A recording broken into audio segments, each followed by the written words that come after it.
הכביש דרך עכו, ממש ממול הקריון, נמצא כאן גם חדר כושר וחנות למזרון, אך בקומה שלמעלה יושב לו על המכון, מסתתר לו מבנה די מוזר, מזדהה כתיכון. שם המזכירה מזי, היא אמרה לי שלום, ואני אמרתי לעצמי זה בית ספר או שזה חלום. הראתה לי את הכיתה שלי, הייתה קולקציית מושבים, שם מורה עם עוד תלמיד ורוסי, נשמע שהם שרים ברוך הבא לתיכון גימנסיה, מקום כה בלעדי, מקום כה בלעדי, קוראים לי ארקדי.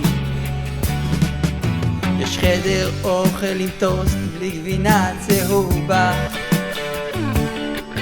יש קפה נאמר, רק שחלב נגמר. 9:15 בבוקר, הכיתה שוב ריקה, אילנה מתקשרת, קובי שולח הודעה, אני קם כולי בלחץ, מתארגן במהרה, אני מגיע לבית ספר, יש רק את מרוות מנקה, היא עמדה שם מבסוטה, היא אמרה מרחבה, שאלתי איפה המורים נעלמו, ענתה בפגישה חשובה. אז אני הלכתי אליהם לבדוק מה קורה, כשנכנסתי המורים שם סתם ישבו, אכלו טוסט גבנץ ונס קפה. ברוך הבא לתיכון גימנסיה, כל תלמיד מחונך, כל תלמיד מחונך, אבל לא נוכח. יש פינת חצר בתוך המחששה כאן, יפעת אל תדאגי, יפעת אל תדאגי, רשום זה רפואי.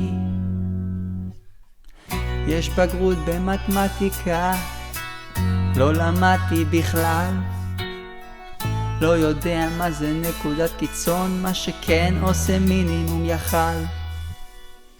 מתקשה לקרוא את ההנחיות, יוצא לשאול את קובי קצת, הוא עוזר אחו שרמוטה ושואל האם שילמתי על אילת.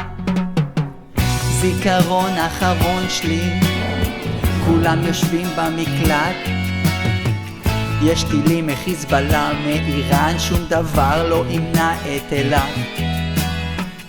מסיימים את הבית ספר, אבל איך נפרדים?